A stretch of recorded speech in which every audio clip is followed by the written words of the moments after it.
We want to thank NRG COSIA Carbon Xprize for hosting this session. Marcus, Nikki, thank you guys so much. The little blurb you sent over sounds super interesting in terms of tackling, carbon offset credits and everything like that. Would you care to give an introduction to what you'll be talking about today? Yes, absolutely. So thanks for joining, everybody. It looks like we have a nice group. So I'm Marcus Xivor from Xprize. Got my Carbon Xprize colleagues with me. We'll introduce ourselves in a second, but really what we wanted to do is, what are we doing at Xprize? We're trying to find ways to incentivize development of solutions and to support innovators to bring solutions forward. The Carbon Xprize is about CO2 utilization. So we want to give a quick update about that and also tell you about a prize we hope to do in carbon removal. We've been working on it for a while. We're in a fundraising loop. But we are hoping to get a prize out there in the world, again, for this community, for innovators to try to showcase carbon removal solutions. So we'd love to give a short update about that, but then really turn the conversation to, so what about these credits and these carbon markets? They might be an entirely different way to motivate and stimulate solutions, but there are a lot of questions. Some of those questions were raised this morning. There's just sort of general confusion. I think the big question, on our minds is, how do you actually use these to drive the market forward? How do you actually build momentum around offset credits or even carbon removal credits in a way that helps develop these technologies, helps startups, and helps even buyers of credits who actually want to decarbonize? So that's where we'd love to take the conversation. Before we kick it off, let me just ask my Xprize colleagues to introduce themselves. Maybe I'll just look across my screen. Nikki, why don't you go ahead, and then Mike and James. Hey everyone, I'm Nikki Batchelor. I work on the Carbon Xprize team as the Director of Operations and Impact Programs. So we've been, working on this prize for almost 4 years now, and we're kind of looking forward to the next evolution here with the Carbon Removal Prize design. So excited to dig into some new ideas with you guys. Hi everyone, my name is Michael Leach. I'm the technical manager on the Carbon Xprize, and I was involved in writing the design for the Carbon Removal Prize design as well. As the technical guy, I'm really into the idea of metrics and verification, and hoping to get into some of those topics today. Hello, everyone. My name is James Burbridge. I'm a senior associate on the Carbon Xprize currently, so helping Nikki with the operations of getting this prize across the finish line. Was also on the design team for the Carbon Removal Prize that we'll be talking about, and in a previous life had some experience with the existing carbon markets. So this is very curious about this conversation and hear the various opinions that will come out of this room. So.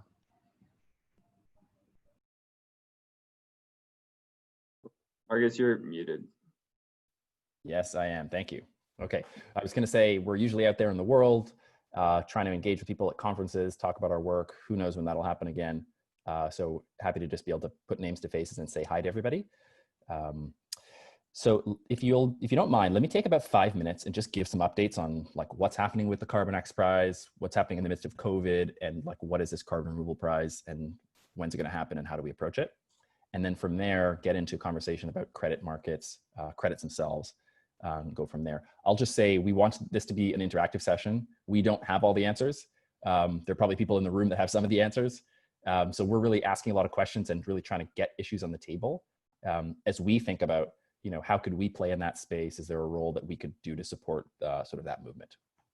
Okay, so what I'm saying is please get your questions and comments ready, because we need them as we talk through this. So the Carbon Xprize, it's a $20 million incentive prize. At Xprize, our main bag is design and operate these incentive prize competitions. We identify a problem. We say, hey, if somebody out there has a solution, we'd like to reward you if you can show those solutions to the world, because that's a way of getting it out there. And we define specific metrics and goals to steer technology and solutions towards, without saying, do it this way. So the Carbon Xprize is about converting CO2 into products. It's focused on point sources of CO2. So we're asking teams to test on the emissions of power plants. But we also know a lot of developers that are working on turning CO2 into stuff, or looking at direct air capture as maybe a next frontier application. There was a conversation about products this morning, and we live right in that world. A lot of the competitors, the finalists, shout outs to anybody from our finalist teams that are here. I'm not seeing you.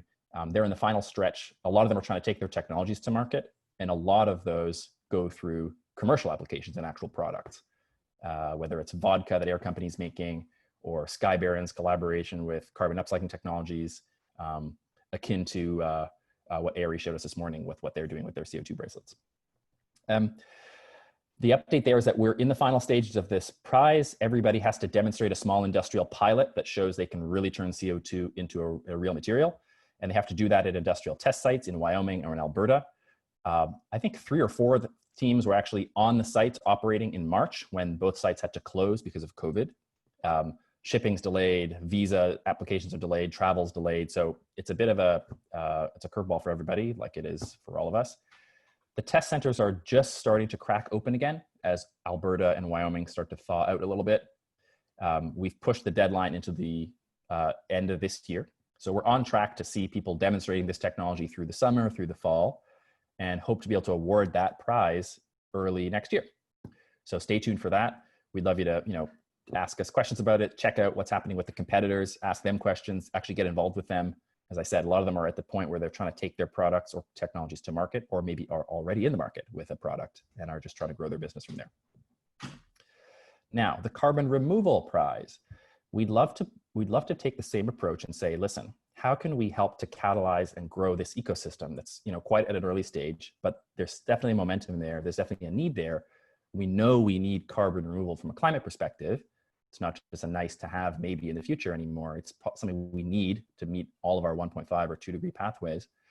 But to be honest, the market sort of barely exists. There are barely any scaled carbon removal technologies operating today, with full respect to everyone we know and love at Carbon Engineering, Global Thermostat, Pachama, Nori. I'm talking about tons of removal. We know we have a long way to go. There are a lot of entrepreneurs out there that want to follow in the footsteps of Nori, Pachama, Global Thermostat, Climeworks, et cetera, and grow their own removal businesses. And maybe a prize is a way to help push that. So what we did through last year, with actually input from a lot of people in this group, is design an XPRIZE that says, all right, we'd like to raise a huge amount of money. We'd love to direct the attention of sort of the world to this topic and showcase what innovators are doing, come up with some technical metrics. What I'll say there is that we designed a prize that's open to all solutions, whether it's natural, engineered, hybrid, ocean-based, land-based, air, what you have you, and found a way to evaluate them all on the things that we think really matter. Given, frankly, the way that a lot of companies and governments and folks have had to pull back, we're going to reconsider our strategy a little bit. Do we do it as a narrower focused prize? Do we try to stage it out? Do we focus on one set of pathways then another in a couple of prizes over time? So we're experimenting with ideas like that, and we'll see where that takes us. But what does this have to do with credits and credit markets? Well, remember, what are we trying to do here? We're a not-for-profit. We're really trying to think about how can we support and advocate for and provide opportunities for some of the startups coming through this space and really help grow the whole ecosystem, the corporates, the governments, the NGOs, citizen groups, and the entrepreneurs. An incentive prize is definitely a way to do that. A cool thing about prizes is that you can attach a lot of interesting programs to them with the sort of energy and initiatives that comes through a prize. So for instance, we built up Circular Carbon Network through the Carbon Xprize, and that's off and running, doing great stuff with our partners at Pure Energy Partners. Could we tie the Carbon Xprize as it winds down and the Carbon Removal Xprize, as hopefully that ramps up next year, could we tie that to an explicit goal of growing the carbon removal credit marketplace? What would that mean? So that's where I think we'd love to take the discussion today. As we so I'm going to really now kind of switch into playing the role of moderator a little bit. I get to ask the questions and then get out of the way since I don't have the answers. But I'll ask my XPRIZE colleagues to chime in to help tune the questions and give comments as well, and also to the rest of the group. I think the big idea we'd like to explore today is, I mentioned it again, but let me just say it again. How do we build momentum around carbon removal credits in a way that actually supports the advancement of carbon removal technologies? There's a lot to unpack there. There's supply versus demand. There's the actual price. There's the value. But let's unpack that a little bit with the first topic, which is what's the actual value of a carbon removal credit for buyers? So let's say that somebody in this audience has a technology that can remove CO2 and has a legitimate claim they can really do this in a permanent or semi-permanent or other way. What's the actual value for someone that wants to buy that credit? And how can that value be established? Not how is it established today, but why are they doing it? So types of questions we'd love to get into are, and this is where I want to open it up to the group, is if there's a company that wants to get to net zero, as was pretty popular the last year or two, why do they care about this in 2020? What actual value accrues to somebody that removes the carbon versus somebody that buys the credit? And what sorts of things motivate people to say, yes, I will buy a credit for $1, $5, $100, $1,000? Specifically getting into the return on investment for someone that wants to purchase those credits. So let me throw those questions out and then open it up for discussion. What I think we'd love to get here is really just a bit of a free conversation. I see there's a chat. The chat is pretty active, but also feel free to just unmute yourself and jump in. We have about 50 people here. Let's see how that goes. If it becomes too chaotic, we can try a more moderated system. But let me just leave those questions on the table and see if there are any initial comments. I posted the questions in the chat, so everyone knows. Excellent, thank you. So can I ask I'm going to ask a question for clarity. You're asking what is the value for a buyer of a carbon removal credit, and I'm assuming that your question is talking about the price tag. We're talking about why is it that they would even pay for this? Yes, that's exactly right. So for instance, we perceive that, well, you might do this for PR value to look good. You might do it because of a compliance reason. There's a regulation that says you must do it, and a credit is a way for you to do that. Maybe there's a tax incentive. Maybe it's part of your corporate social responsibility portfolio. Maybe you think you want to retain your employees. Maybe there's some other reason in addition to actually wanting to remove CO2. So thinking in the... Right now, am I frozen or is he frozen? No, you're good. He's frozen. Okay, I'm good. Right now for consumers, I think one of the reasons that the idea is very popular and desirable is because we don't have products, we don't have real solutions. And so carbon offsets are like, okay, so if I have to buy this plastic milk jug because I'm at the market and there are no other options, things like that, like there's still these issues in our production and consumption that's the reason why the credits are valued. Yeah.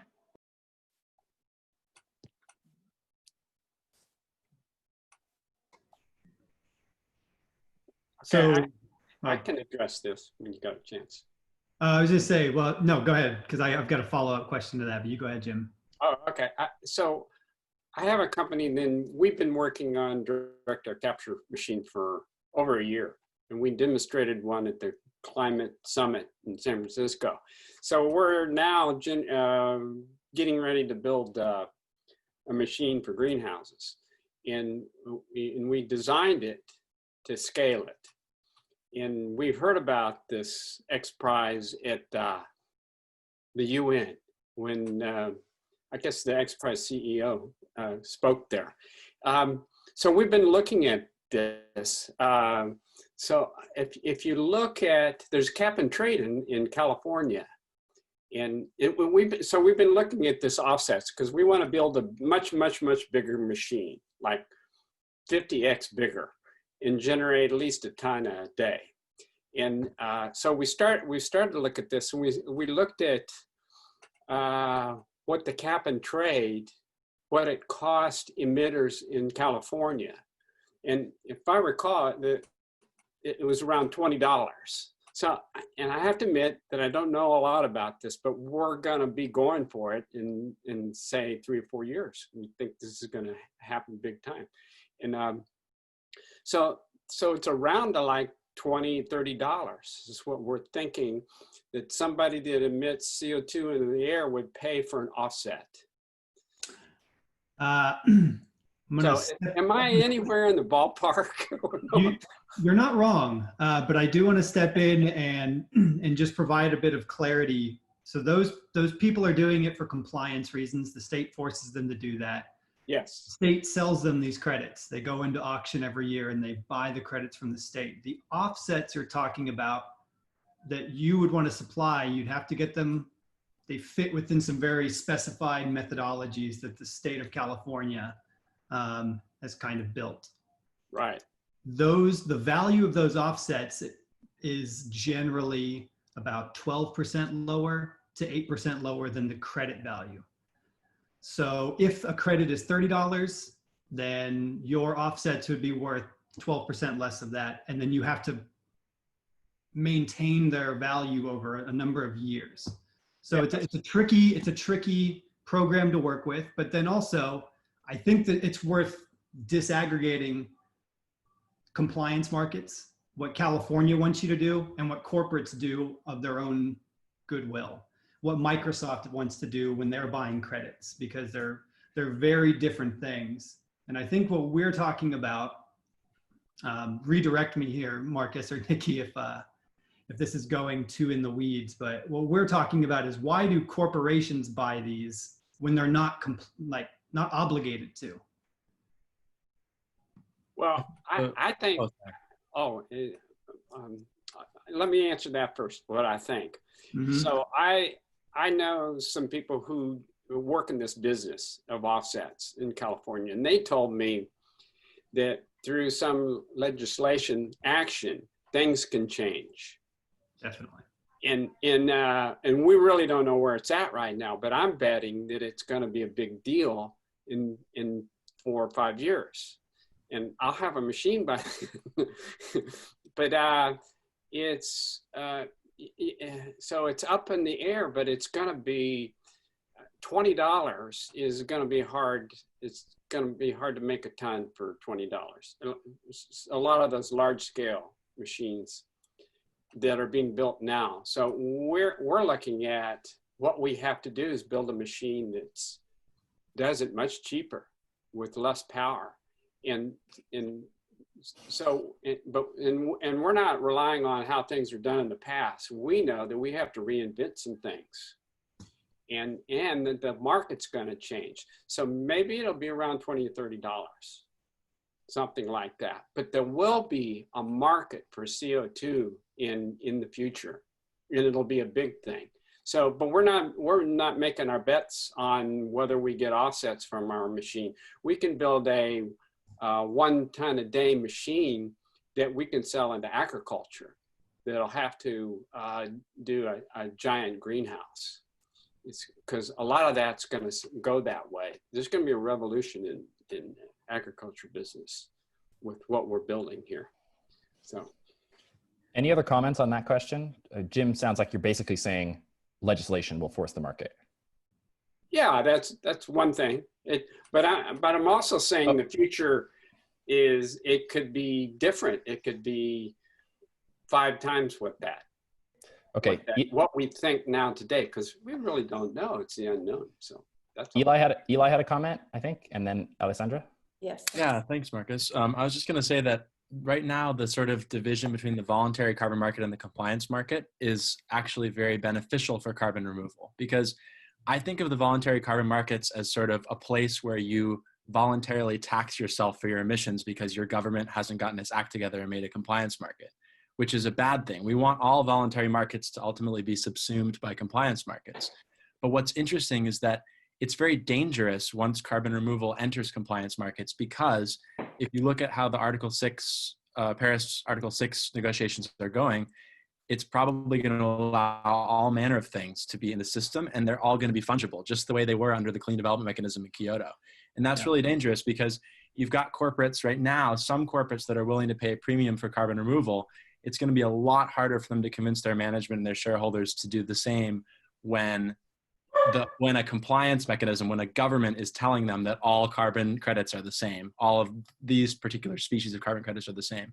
So that's why I think that we need to get ahead of this, and we need to figure out a way, and I'm sure there'll be more questions in this topic discussion about that, about what is the difference between carbon removal and avoided emissions actually? And what is the difference in terms of the impact on the atmosphere? Because in a lot of ways, there is no difference until you reach a net zero state.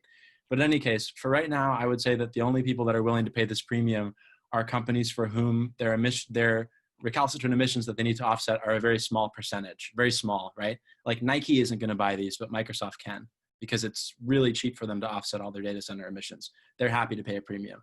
But I'm worried that demand will go away if they come into the compliance markets.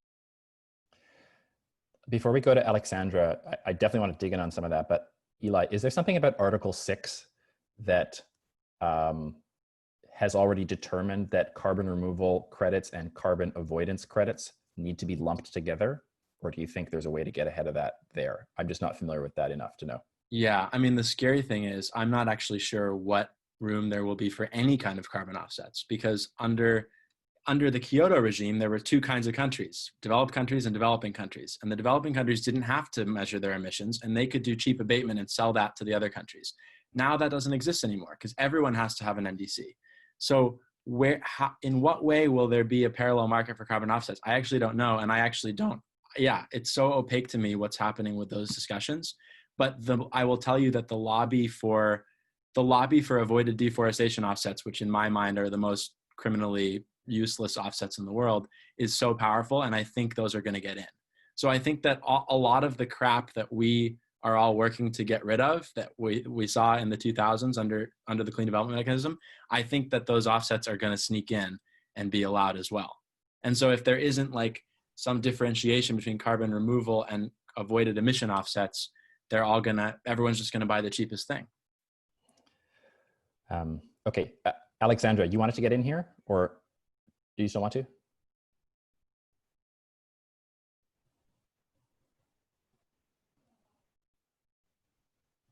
Appears to be deep in focus. Okay. Alexandra, did you want to hop in?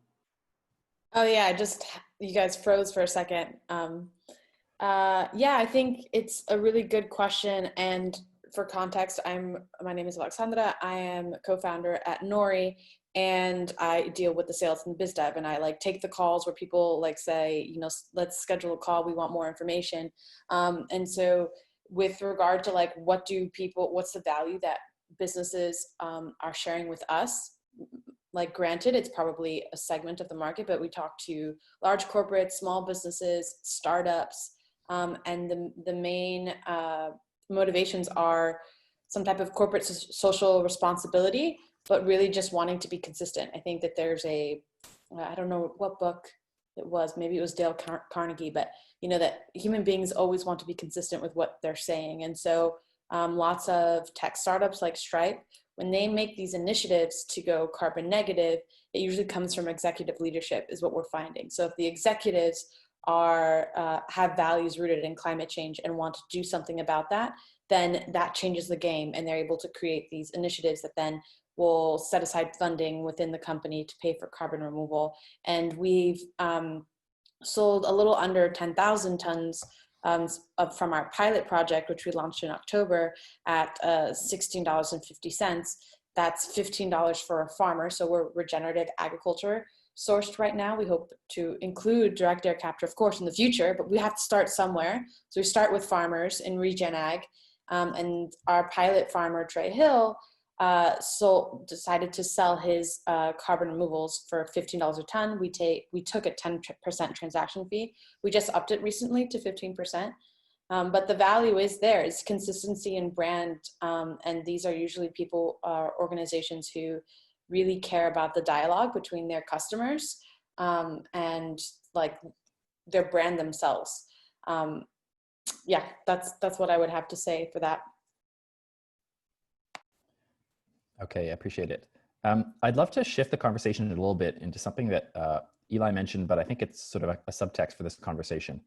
I think we know there's a difference between offsets, and there's various qualities of offsets, and then there's which we could generally put in the category of mitigation or avoidance. Let's say that for the sake of argument. That when we use the word offset, we're talking about avoidance or mitigation. But we're talking about carbon removal, which is a separate thing, a new thing, and specifically a credit for removed carbon. We think is sort of a new entrant into the marketplace, and there's some people working on that. Nori's working on that. Pachama's working on that. Puro is working on that. Someone mentioned in the chat, a few others. And of course, we want to ask about the relative value for climate of those two, and that's sort of like avoidance versus removal. There's another question which is about the price of those two, and I think the general trend seems to be that a removal credit is more costly than an avoidance credit, even though some of the avoidance credits are of questionable value. But back to a point that's made before, and here's, I think, what I'd love the group to respond to.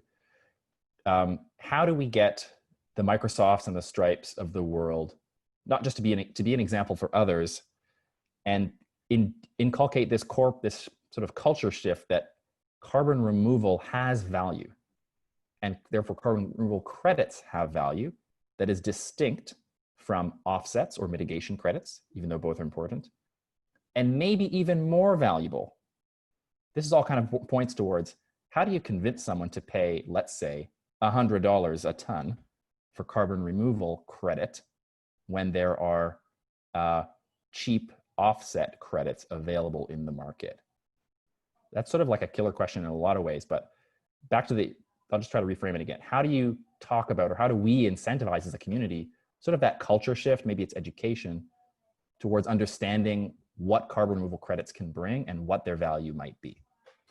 Would love to hear any thoughts and comments on that. I'm gonna jump in here because this is a question I get asked all the time at Nori when people schedule calls. And what's so funny is your question is, Marcus, how do you convince them that there's a value? Pretty quickly when they ask the question, well, you know, we see that your carbon removals are at 60, but they're trading, like we can buy cheaper ones for like $5 a ton. I say, well, quite frankly, and then I explain what you're alluding to, which is there's mitigations, there's avoidances, and then there's carbon removal. You can pay for you know, some type of renewable energy project to happen, but that does not negate the fact that you flew multiple consultants over the year and emitted CO2.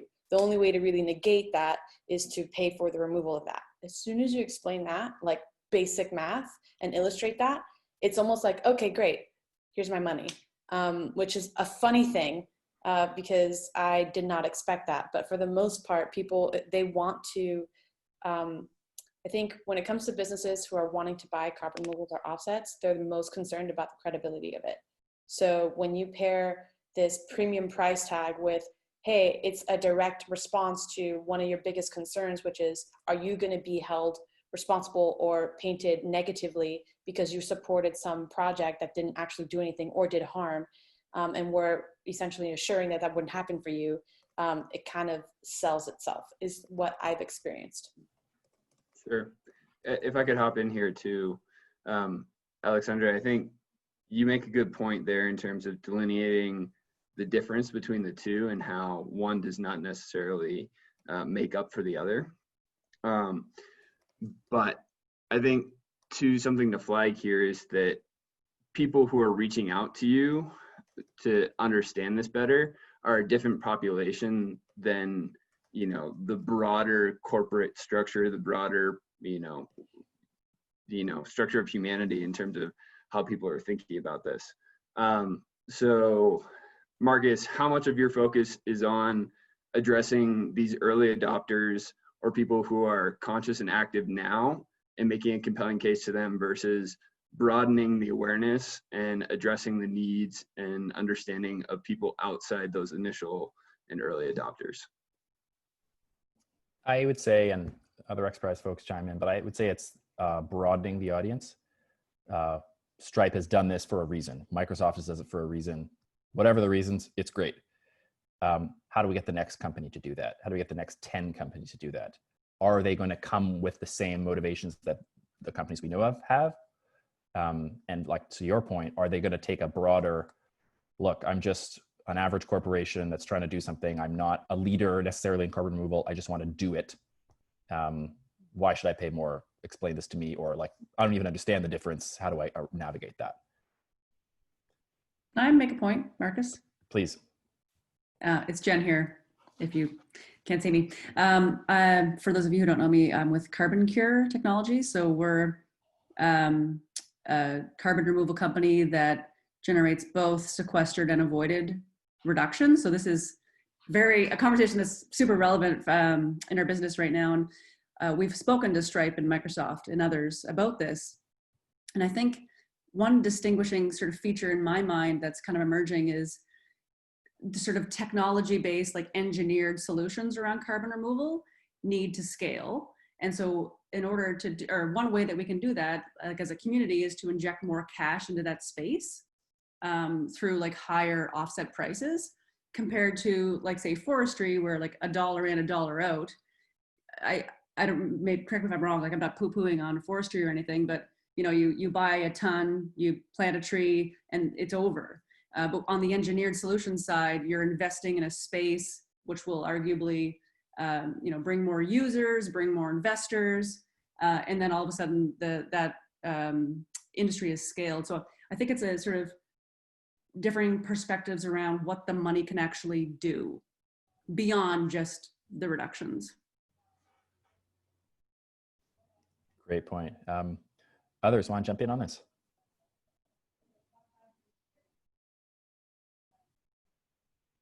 I think we can ask a question to kind of direct that as well. Jen, thanks for jumping in. I mean, one of the questions on our list was, is there a way to directly connect the idea of carbon removal credits to advancing the development of these new technologies in a more like linear way that isn't happening right now? So as we think about designing a prize in this space, I mean, we work with companies that are, you know, doing all kinds of new innovation around these topics, but right now they're not necessarily tapping into revenue from carbon credit markets. And is there a way to kind of use the momentum and interest that we're seeing from corporates right now and making these big commitments as a direct line into the tech development that needs to happen to advance the space on the other end? So there's a little bit of a gap there that we're trying to brainstorm how to bring together, maybe as it relates to a future carbon removal XPRIZE, but just more generally, I think we wanted to open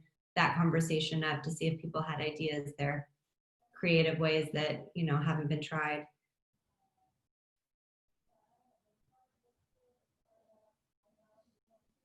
Can I ask you a question? Is that okay? Yeah, go ahead. Okay, yeah, so this is Tusky. So, I mean, there's been a discussion and we'll be talking about the carbon removal credit, but, and so are we assuming, or some of the participants here, are we assuming that the carbon removal credit is going to be traded on some of those emerging private company run exchange market like Nori's and some others, or is that going to be kind of a regional government mandated markets like we're seeing with the you know, offsets market? What's the kind of expectations or assumptions here? Great question.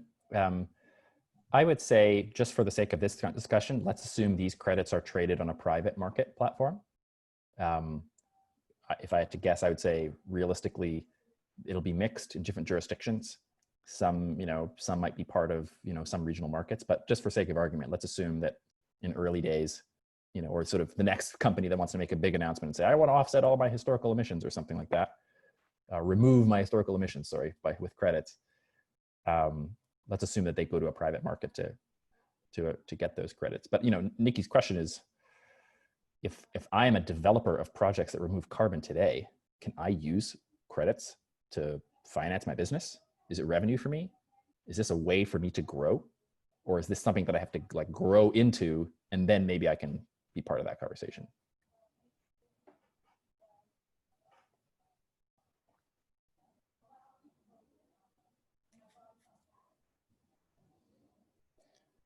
No thoughts?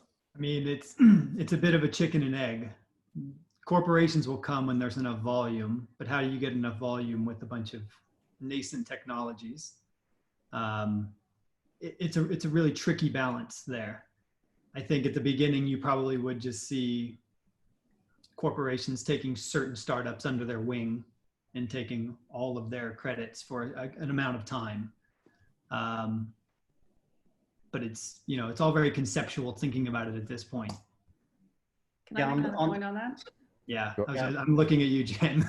Sorry, yeah, because this is, again, super relevant. I think for companies who are scaling and don't have large volumes, at least the conversations that we've been having is most of those corporates don't seem to care about volume. It's sort of setting a precedent, starting to inject cash into the industry so that we can show that this works, that this model works to bring more investors into the space so those companies can scale. And I think on the fundraising side, when you are looking for like growth capital, investors, if you can show them that there's that line item of revenue on your projections is real, be able to point to actual buyers who are paying for offsets today for your solutions, then you can arguably increase your valuation and attract new investors as well.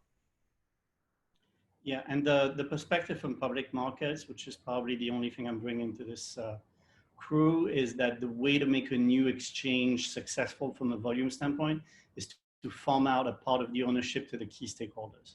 And that way you ensure that they're funneling the volume through the platform. Okay, so that point was to farm out a portion of the value of the exchange to this key stakeholders? Yeah, so for example, if you're launching a new dark pool in US equities, you're gonna look for JP Morgan, Morgan Stanley, Goldman Sachs, all those people to have a few percent in exchange for a guarantee of flow. And that's what's gonna kickstart your exchange. You know, you could imagine who the stakeholders here would be. You can imagine the producers and you can imagine the corporations, the offsetters. And that's the way to kickstart volume into any kind of exchange. And obviously what you do is you don't give that equity for free. You give that equity in exchange for a commitment of a minimum amount of volume on the platform. Okay. So 10 corporates come together, they want to get an exchange going. Your suggestion is give them each X% of equity ownership in that platform in exchange for a commitment that they will sort of bring X tons of volume to the platform. Is that right? Yeah, don't focus on the details. It's the principle, right? Yeah. The principle is that the way to get volume started is to bring the key stakeholders on both sides of the platform in an equity for volume. Okay, thanks. I just wanted to clarify. Great. Other comments? I was just going to add something. I think one thing that has to be clarified, like one piece of education for would-be offsetters is around like, when do you obtain the credit? Because there's a huge issue in the forestry carbon offset space. They forward sell everything.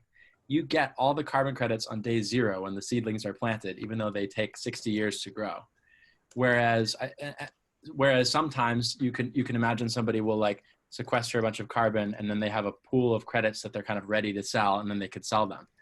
But I actually don't know which one is better, because the former is the way you actually incentivize new projects to happen. And the latter means somebody had to put up capital to build the project and get everything sequestered. The other, I don't have a good answer there. I just wanted to raise that. The other thing I was thinking about is, you know, I'm working on a project at Oxford to basically try to do exactly this, to aggregate demand for carbon storage among many different entities, sort of mid-size entities, and bring that collected aggregated demand to a single provider like a, you know, BP or Shell, who can do something at a massive scale. Because I suspect this will ultimately take off the same way that solar and wind took off with power purchase agreements in the US. It'll be carbon storage agreements, because these projects need long-term guarantee of revenue before they can build. I think there's some technologies that I've seen represented here today, which are cool because they don't require that big massive amount of capital before they can build their first project. They're kind of more modular. But I think for some of the giant large scale CCS we need, as well as negative emissions that we need, you need that critical mass of demand before somebody can underwrite the project. And so I'm trying to figure out, how can you pool that demand and make it de-risked? Because these customers aren't going to get their carbon credits for 5 years when the project's finished. And the project needs to know that those are credit-worthy off-takers, or they're not going to believe it. Yeah, and I guess loosely connected to that, you know, there's the issue of apples and oranges, right? You have at least the issue of permanence. And so the question is, do you have several submarkets? There's a lot of interplays here. But for example, my understanding is that if you go to nature-based solutions, you're going to have different types of issues of permanence, some of which that you're going to be able to structure something around, like what Noe has done, which helps normalize what you're buying. But it's fundamentally different from buying something from Jennifer if it's permanently stored in the ground, right?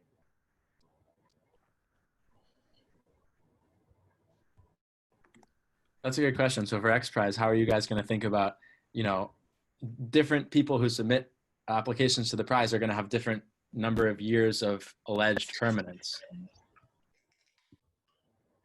Yeah, sure. Well, the way we propose to treat that in our current design is to first and foremost make sure to distinguish clearly between any proposal that actually does permanent removal or doesn't. Let's just distinguish that. Are we removing or are we mitigating? And we propose to favor those solutions that are actually removing, and sort of the more permanent, the better. There's always a question about like how long is long enough? 100 years, 500 years, 1,000 years? There's clearly value in something that lasts only 100 years. Is it more valuable if it lasts longer? So that's sort of the rough dichotomy of how we propose to break it down. We'll see if that's where we land, but that's what our current thinking was. Okay, I think we have about another minute if there's a final comment before we wrap. Can I just ask one quick question? What about a subscription process where carbon capture is something that's subscribed to by companies that want to have carbon capture in their portfolio? A good example is PACE, Property Assessed Clean Energy, a company in San Francisco did a program where they were using property assessments to actually have clean energy projects being stretched out over a longer amortization. Could that type of subscription-based program be something that could be appropriate for carbon capture? Anyone aware of a model like that operating or in development, or just have thoughts on that question? I'll give you 30 seconds to answer because I know we have a public service announcement about how to move to the next session. Any takers on that going once? Okay, I'll just say, could be a really interesting business model. Maybe it ties together with what previous speaker said about, or I think it was Eli said about the aggregating idea, not sure.